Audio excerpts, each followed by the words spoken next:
They called her slow, stupid, and forgettable. 10 years later, the same people who laughed at her watched a private jet descend from the clouds and outstep the girl they'd broken.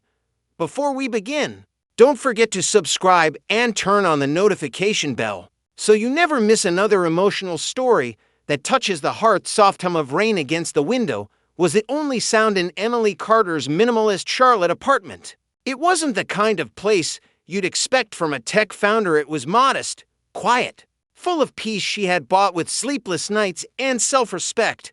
She sat on the edge of the gray sofa, laptop open, mug of green tea cooling beside her. The subject line on the email made her pause. 10-year reunion, class of 2015, Hope Valley High, Atlanta. Her hand hovered over the trackpad. Hope Valley. That school was a wound that never quite stopped bleeding.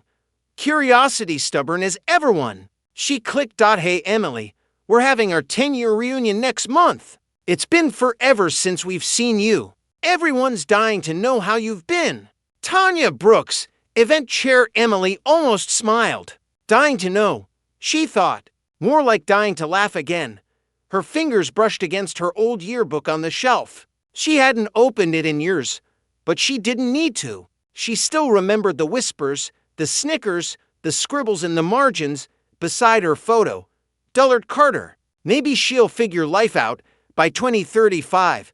It wasn't just teenage cruelty, it was the sound of every door closing at once. In high school, Emily was quiet, dyslexic, and terrified of being noticed. Numbers tangled in her brain like knots. While others excelled, she struggled just to keep up.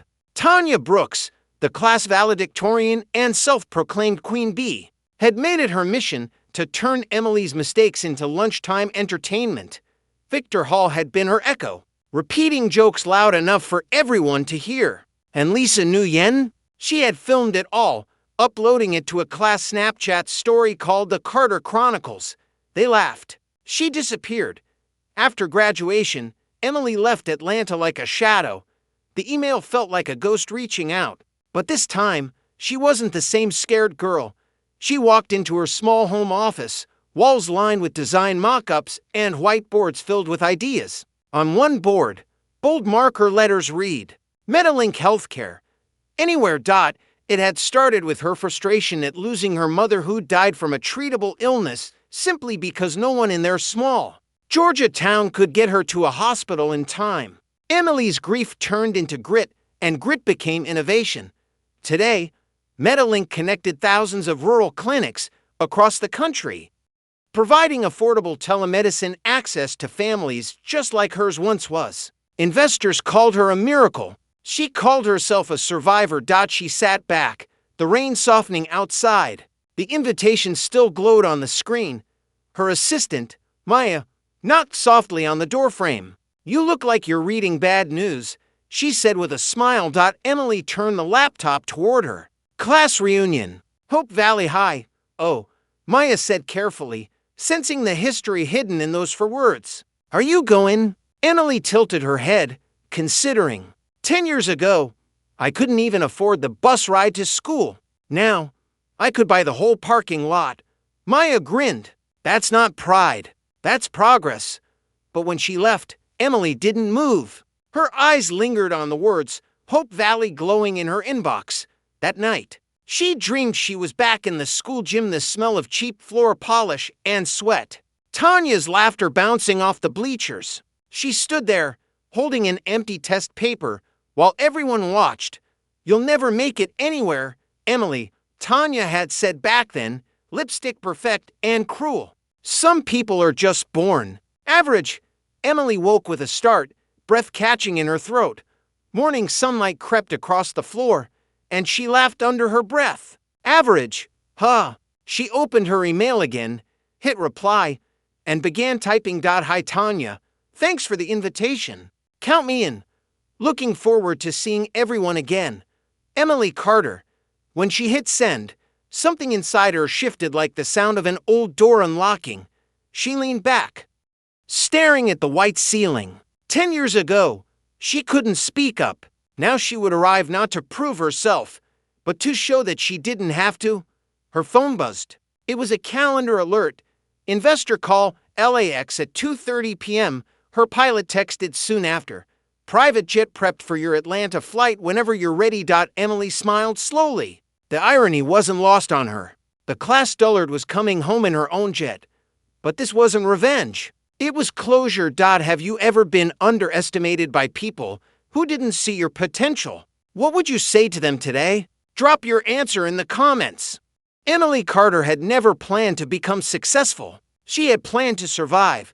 The morning after sending her RSVP, she sat on her apartment balcony overlooking uptown Charlotte.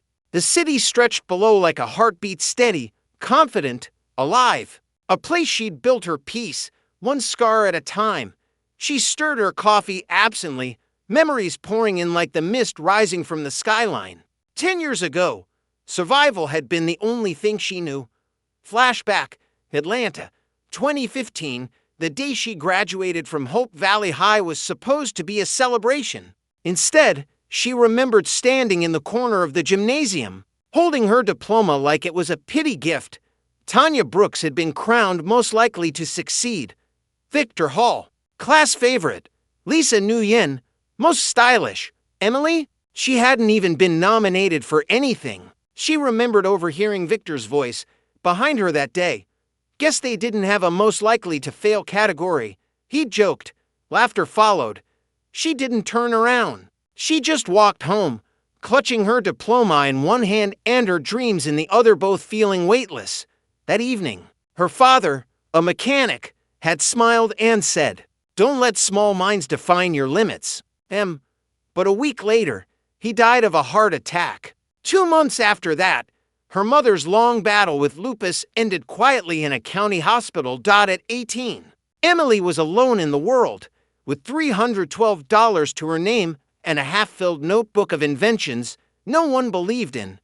The next few years were a blur of struggle and grit. She worked at diners, washed cars, delivered groceries, anything that paid the rent on her one-room apartment outside Atlanta.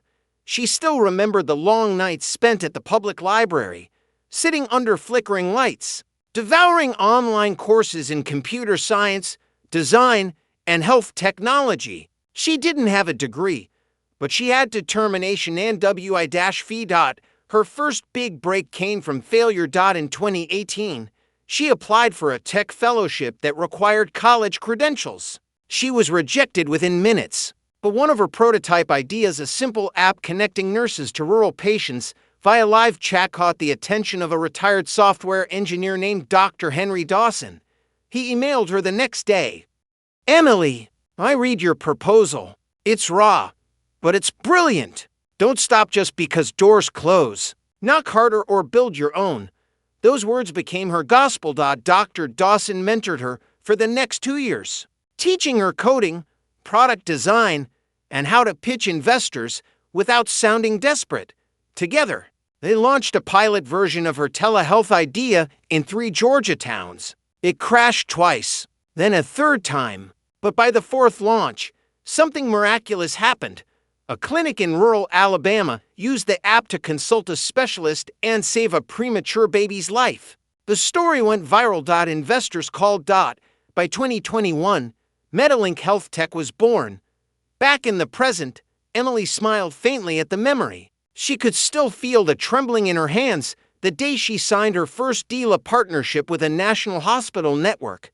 But even after all the success, she kept her life simple. She still took long walks at night, still volunteered at small-town schools, still believed in the girl who once struggled to read a math problem aloud. Sometimes she looked in the mirror and whispered, "You made it, Em. But don't ever forget who you were when no one believed." Her phone buzzed. It was Maya again. "Hey, boss. Jet is confirmed for Friday morning. You'll land in Atlanta around 10. Do you want me to arrange ground transportation?" Emily laughed softly. "Yeah, but keep it simple. No stretch limos or red carpets. Just something quiet." Maya teased. "You sure you're about to give your old classmates a heart attack?" "Good," Emily said with a grin. "Let them choke on their assumptions." That night, she went through her old storage box, tucked under her bed. Inside were remnants of her younger self, worn-out notebooks, a broken locket, and a crumpled page that read top 10 goals. Goal number 1, graduate. Goal number 2, prove them wrong. Goal number 3, make something that matters. Tears welled up in her eyes, not of sadness but gratitude. Every cruel word, every mockery had shaped the woman she'd become. She pulled out her old Hope Valley High hoodie, faded and 2 sizes too small, and smiled. Guess I'm ready to go back, she whispered. 2 days later, Atlanta Airport private jet gleamed beneath the Georgia sun. Her name was engraved near the cabin door. EC, Metalink 1. As she boarded, a flight attendant greeted her. Good morning, Miss Carter. Charlotte weather treated you well? Emily smiled. Always does. She sank into the leather seat, glancing out the window as the engines roared to life. Her reflection in the glass looked confident, polished even, but inside, her heart beat like it used to in homeroom before a math test. She wasn't nervous about facing Tanya, Victor, or Lisa. She was nervous about seeing herself again, the girl who thought she'd never belong. When the plane lifted off, Charlotte shrank into a sea of silver clouds. She closed her eyes and whispered, "Here's to the past." The flight was short, just under an hour. As they began their descent into Atlanta, the pilot's voice broke through her thoughts.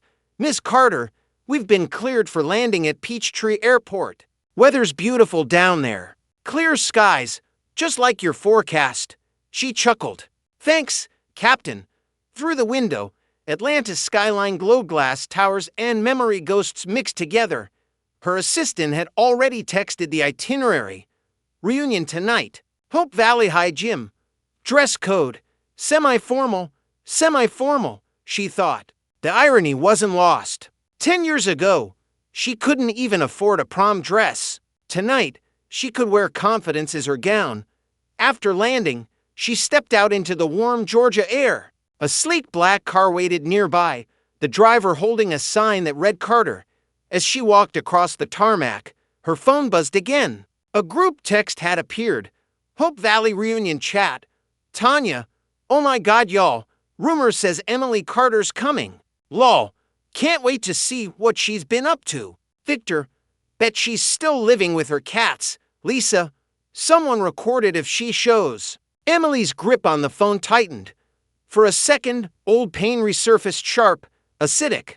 But then she smiled. They were still the same, and that meant she had already won. If you could face the people who once laughed at your dreams, what would you say to them now? Tell your truth in the comments.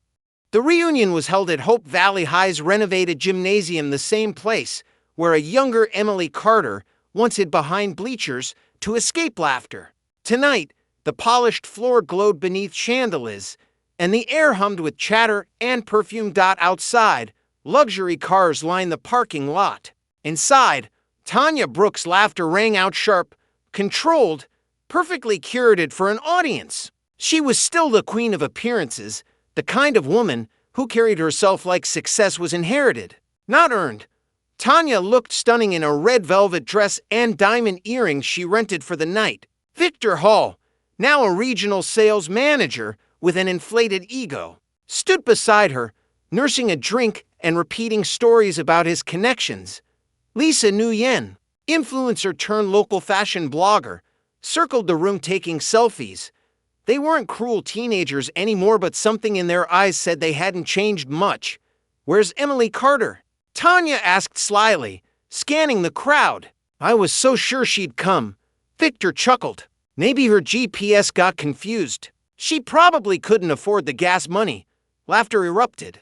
The same sound Emily once lived beneath. And then, like something out of a dream, the sound of engines filled the sky. Outside, the gym phone shot up instantly as people stepped outside. Curiosity replacing conversation. A sleek private jet roared overhead, descending toward Peachtree Airfield, less than a mile away. A few guests joked nervously. Who's rich enough to fly in here? Minutes later, a black Mercedes Maybach pulled into the school lot. Heads turned. The door opened, and Emily Carter stepped out. She wore a white tailored jumpsuit, simple gold earrings, and no trace of arrogance, just quiet poise. Her hair was pulled back, her eyes calm. The girl who once avoided attention now carried silence like armor. Tanya froze mid-laugh. Wait, that's Emily, Victor finished, voice cracking. For a second, no one moved. Then a wave of whispers spread through the crowd like ripples across water. Is that really her? No way. Emily Carter? She came in a jet? Emily smiled faintly. Hey everyone. Long time, huh? Her tone was soft but steady. She didn't gloat. She didn't have to. Inside, the music resumed. Chatter flickered back to life. Though less confident now, Emily walked through the doors she'd once dreaded, heels clicking softly on the wooden floor. Her eyes scanned the banners. Class of 2015 reunion, a decade of success. And she almost laughed. Tanya recovered quickly, slipping on her best hostess smile. Emily, oh my gosh, you look, wow, it's been forever. Emily met her gaze evenly. 10 years, to be exact. Lisa approached, holding her phone like a weapon. I just have to get a selfie with you. Nobody's gonna believe this. Emily raised a hand gently. Let's catch up first, Lisa. I'm sure we have plenty to talk about. The subtle authority in her voice silenced the crowd around them. Victor tried to break the tension. So, Emily, what have you been up to these days? Emily smiled. Just building a few things here and there. Tanya tilted her head, mocking sweetness dripping from her words. Oh, like, what kind of things? Metalink Health Tech, Emily said simply. You might have heard of it. We just partnered with the Department of Health on national telemedicine coverage. Lisa's mouth fell open. Victor blinked twice. Tanya's smile faltered for the first time all night. You're that Emily Carter? Victor stammered. The CEO? Forbes' top innovators under 30? Emily shrugged lightly. Some people learn slow. I just needed time. The silence that followed was deafening. Even the DJ paused mid-track. Later, that eveningly moved through the room like someone walking through history. Every face carried a memory, some cruel, some kind. She stopped by the refreshments table, pouring herself a glass of water. Behind her, whispers flared again. She came back in a jet? She owns her own company? I heard she's richer than half the alumni combined. She turned, smiling politely at a few stunned faces. Don't worry, I'm still terrible at math. I just got better at believing in myself. Across the room, a voice called softly. Emily? She turned. Michael Reed stood there tall, clean-cut, dressed simply in a navy blazer. He had been the quiet one in school, the boy who once helped her pick up books after Tanya accidentally knocked them over. Michael, she said, genuine warmth touching her voice. You came. Wouldn't miss it, he said, smiling. Heard someone special might show up in style. Emily laughed softly. I guess word travels fast. They stepped aside to talk near the old trophy case, the same one that once displayed awards she'd never had a chance to earn. You look happy, Michael said. I am, she replied. Took a while, though. He nodded slowly. You deserve it. You always did. For the first time that night, Emily felt the tightness in her chesties. Meanwhile, across the room, Tanya sipped her drink, watching them. Jealousy twisted quietly behind her smile. Of course she had to show up like that, she muttered to Victor. Flying in, making us look small, Victor chuckled weakly. She didn't even have to say anything. Just showing up did it. Lisa sighed. I actually feel kinda bad. Remember what we used to call her? Tanya rolled her eyes. People change. Lisa shot her a look. She did. Did we? The question hung between them like smoke. Back at the trophy case, Michael glanced toward the gym doors. You know, most people would have stayed away forever. Emily took a slow breath. I almost did. But then I realized if you keep running from your past, it wins. He smiled. Then I guess you won tonight. Emily looked around the room at the faces, the laughter, the uneasy admiration. No, she said softly. I didn't come to win. I came to remember who I was before they told me I couldn't be anything. The lights dimmed slightly as slow music began to play. Michael extended his hand. One dance? For old time's sake? She hesitated, then smiled and took it. As they moved across the floor, people watched quietly. For the first time in years, Emily Carter wasn't the class dullard. She was grace in motion, a living contradiction to every cruel word ever said about her. When the song ended, Tanya approached, drink in hand, false cheer on her lips. Emily, you have to give a speech. Everyone's dying to hear from you. Emily set her glass down. All right. The microphone squeaked as she took it, her reflection flickering across the gym's polished floor. She smiled, voice calm, steady, powerful. I used to think being underestimated was a curse. Turns out, it's the best thing that ever happened to me. Because when people laugh at you, they teach you to stop seeking approval and start seeking purpose. A quiet ripple of applause began, small but sincere. She nodded, handing back the mic. Thanks for the invitation. I'm glad I came. And for once, Tanya Brooks had nothing to say. Have you ever walked back into a place that once broke you only to realize you'd already won? Share your moment below. The music faded, and conversations resumed, softer this time, more careful, more aware. The glow of admiration had replaced the earlier mockery. Emily could feel it, that subtle shift in energy when people start realizing they were wrong.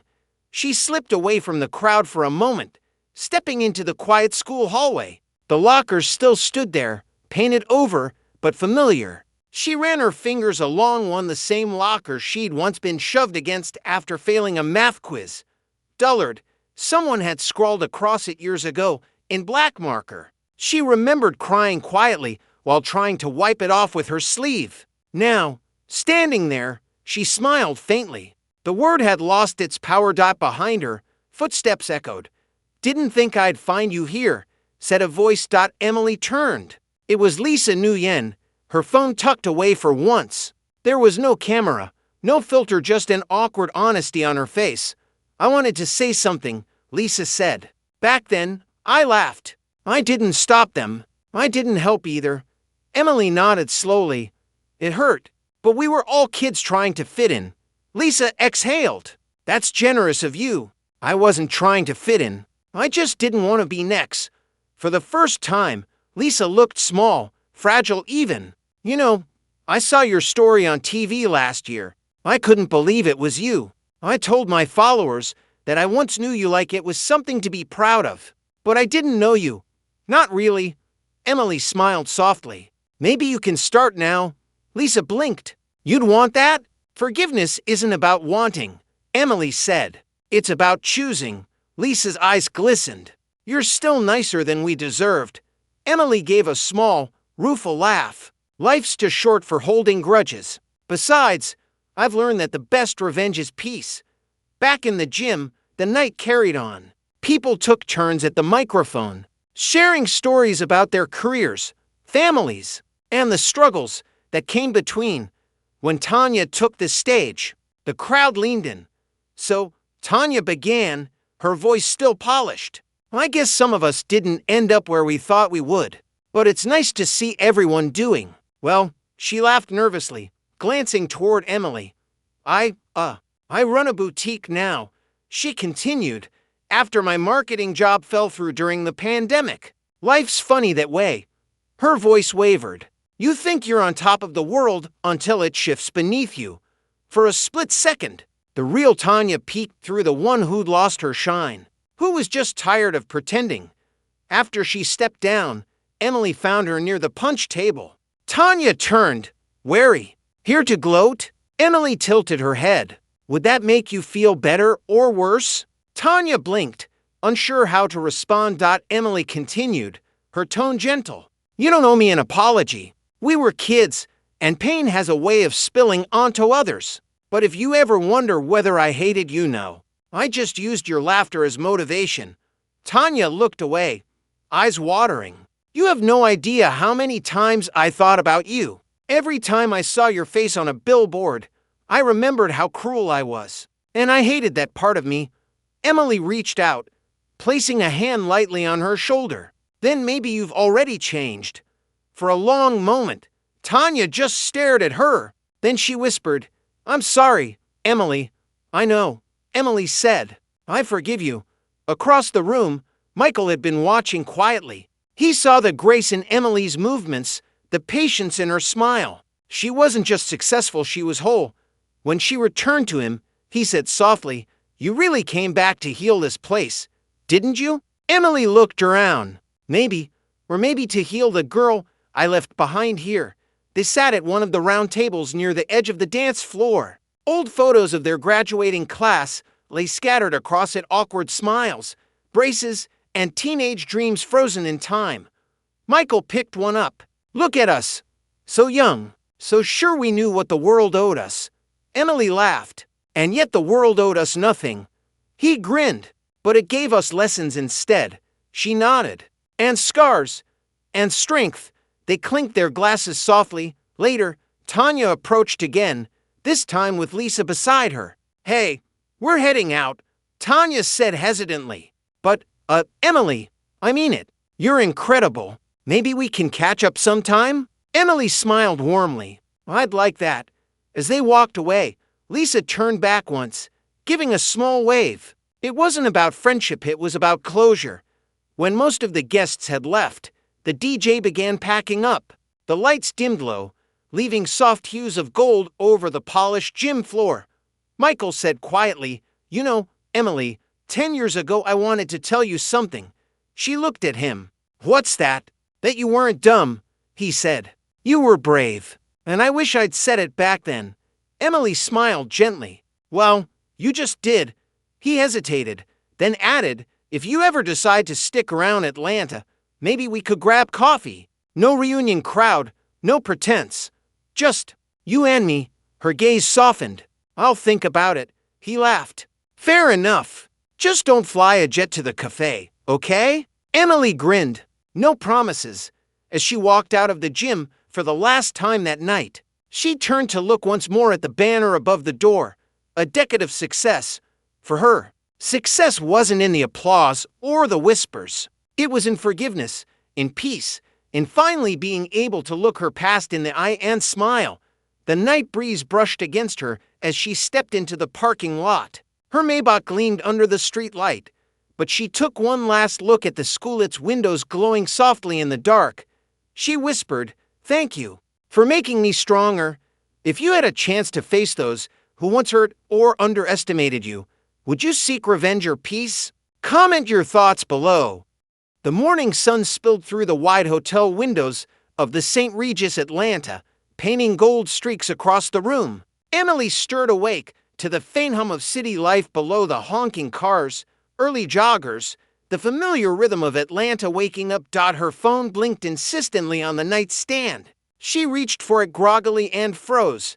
137 unread messages, 20 for missed calls, trending, #Emily Carter reunion. For a moment, she just stared. Then she opened the first message from Maya, her assistant. "Maya, Emily, you're literally everywhere. Someone posted a video of you arriving at the reunion in the jet. 2 million views overnight. You need to see this." Emily blinked. "Oh no," she murmured. She scrolled through the clips. People had filmed her entrance, her quiet grace, even her short speech. But instead of mockery, the comments were filled with awe and emotion. "This is how you walk back into your past with peace, not pride." They called her the Dullard. She became a CEO. Wow. Grace personified. Someone make this a movie already.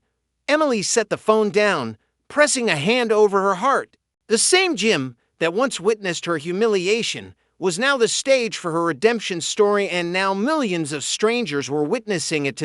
After a long shower, she dressed casually, jeans, white blouse, sneakers, and ordered room service coffee. She needed quiet to think. When Maya called again, her voice was giddy. "Boss, good morning. America wants to feature you on their reunion story segment. And a local nonprofit school just called asking if you'd speak to their graduating class." Emily laughed softly. "That's a lot for one morning." "You deserve it," Maya said. "You turned pain into power. People need that right now." Emily hesitated. "Maybe, but I don't want this to become about fame. I just wanted closure." Maya's tone softened. Sometimes closure becomes someone else's inspiration. A few hours later, Emily stepped out for a walk through Piedmont Park. The crisp November air carried the scent of pine and wet grass. Kids were playing catch near the lake. Dogs barked. Life went on, beautifully indifferent to her newfound virality. She found a bench near the water and sat down, sipping her coffee, letting the city move around her.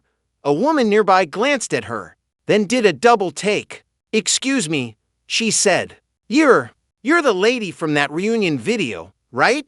Emily smiled politely. "Guilty, I guess." The woman grinned. "My daughter showed me your story this morning. She's been bullied for her grades. You have no idea what that video did for her confidence." Emily's eyes softened. "Tell her she's more than anyone's opinion. Some of us bloom late, but we bloom beautifully." The woman smiled. "I will. Thank you." As she walked away, Emily felt a quiet ache in her chest. Not pain, something gentler. Gratitude. Flashback. A memory restored that night at the reunion. After most people left, the janitor had found a small folded note under one of the tables. He had given it to Michael, who in turn mailed it to Emily's Charlotte office the next week. Now, sitting in the park, she took it from her purse and unfolded it. The paper was yellowed, edges frayed, but the handwriting was unmistakable. It was her own, written in high school. "Dear future me, if you ever make it, don't forget how this feels, the loneliness, the fear, the laughter behind your back. Let it shape you, but never harden you. Be kind anyway. Emily, 17. Tears welled up. She had written that to herself after one particularly bad day, then lost it. The universe, it seemed, had waited 10 years to return it at the right moment. She smiled through the tears. "I kept my promise," she whispered. Her phone rang again. This time, it was Michael. "Morning," he said, his voice warm. "Saw the news. You've gone viral, Miss Celebrity." She laughed. "Don't remind me. I was hoping for a quiet morning." "Too late for that," he teased. Then, softer, "You handled last night like a legend, Emily. I don't think anyone could have done it with that much grace." "Grace takes practice," she said. "And a few sleepless nights." There was a pause. "You heading back to Charlotte today?" "Tomorrow morning," she said. "I promised Maya I'd finish a few calls first." "Well," he said, "if you're still in town tonight, there's this diner on Peachtree where they make the best pie in Georgia. I thought maybe we could celebrate not being high school kids anymore." Emily smiled. "You mean the diner across from the old bookstore?" He chuckled. "You remember? How could I forget? That was the only place that didn't laugh when I ordered extra fries." "Then it's a date?" he asked. She hesitated, not out of doubt, but wonder. "Yeah," she said finally. "It's a date." That evening, they met at the diner. The neon lights buzzed faintly overhead, just as they had 10 years ago. Emily sat across from Michael in a cozy booth, steam rising from their mugs. "So," he said, "what does the girl who arrived in a private jet do next?" Emily thought for a moment. "Maybe I stop running. Maybe I start living." Michael smiled. "That sounds like a solid plan." She looked around, the walls covered in memories, the jukebox humming softly, and realized something profound. For years, she'd believed success was the destination, but sitting there, laughing over pie and shared stories, she saw that success was simply the ability to be at peace with her journey. Later that night, back in her hotel room, Emily opened her laptop and began typing. The cursor blinked on a new document titled "Open Letter to My Younger Self." You weren't stupid. You weren't slow. You were growing at your own pace. And that scared people who didn't understand resilience. Thank you for not giving up when the world said you should. You became someone who turns pain into purpose. She hit save. The next morning, she would post it online, unaware it would be shared by thousands of students, teachers, and parents across the country. But for now, she just closed her eyes and whispered into the quiet room, "We did it." Outside, the city glowed beneath the stars, Atlanta's heartbeat echoing the rhythm of her own. If your younger self could see the person you've become, what do you think they'd say? Share your reflection in the comments. A week later, Hope Valley High's auditorium buzzed with excitement. The principal stood at the podium, smiling at the crowd of seniors in their navy caps and gowns. "Today, she said. We welcome back an alumna whose journey reminds us that failure is not the end of a story, it's the beginning of a better one. Please join me in welcoming Ms. Emily Carter. Applause thundered through the hall as Emily stepped onto the stage. She wore a soft gray dress, her expression calm but luminous. Rows of students gazed up at her, the same age she'd been when she left this building, carrying pain heavier than any textbook. She paused for a moment, taking in the sight, the banners, the bright faces, the possibility. 10 years ago, she began, I sat right where you're sitting, except I didn't feel excited. I felt invisible. People called me slow, dull, hopeless. I believed them for a while, but life taught me something powerful. You are never defined by other people's predictions. You're defined by what you do after they stop believing in you. A murmur swept the room. Even the teachers leaned forward. I didn't go to college, she continued. I washed dishes, delivered groceries, cried behind library shelves. But I kept learning. I kept building. And one day, someone saw value in what I created. That's all success really is, when preparation finally meets the right moment. A student raised her hand timidly. Miss Carter, were you scared? Emily smiled. Every day. But I did it scared. That's the secret. The audience laughed softly, then clapped again. She closed her speech with words from her rediscovered letter. Let your pain teach you, not trap you. Let your failures feed your courage, not your fear. And when you succeed, do it with grace. When she stepped off the stage, dozens of students reached for her hands, thanking her, some in tears. One girl whispered, they call me slow too, but I won't stop. Emily hugged her. Good, because you're not slow, you're becoming. After the ceremony outside, the late spring air smelled of magnolia and new beginnings. Emily walked across the parking lot where, a decade earlier, she had once stood crying after her last day of school. Now, the space shimmered with sunlight and laughter. Michael was waiting by his car, leaning casually against the door. You were incredible, he said. Half those kids looked ready to start their own companies. Emily laughed. Maybe they will. Maybe they'll fail first. Either way, they'll be fine. He handed her a small gift box. Inside was a silver bracelet engraved with the words, Bloom late, shine forever. Her throat tightened. You didn't have to. I wanted to, he said. It reminded me of you. She smiled, fastening it around her wrist. Thank you, Michael. Dinner to celebrate, he asked. She glanced toward the setting sun. Only if you let me drive this time. He chuckled. Deal. They walked toward her car together, their laughter mingling with the evening breeze. Later that night, Charlotte's skyline at city lights glittered beneath her balcony again. Emily stood with a cup of tea, barefoot, peaceful. Maya had texted earlier. CNN called. They want an interview about your speech. Emily smiled. Typing back, tell them I'll think about it. She set the phone down and looked out across the skyline. Somewhere below, ambulances rolled, trains rumbled, people lived. The world didn't stop for her story, it simply made room for it. Her gaze fell on her reflection in the glass. The girl who once couldn't meet her own eyes now smiled at the woman she had become. She whispered, You made it, but more importantly, you stayed kind. A message from the past. Next morning, she received a letter in the mail. The return address surprised her. Tanya Brooks. Marietta. God, she unfolded it carefully. Emily, after the reunion. I kept thinking about how you forgave us. It made me realize how much bitterness I was still carrying.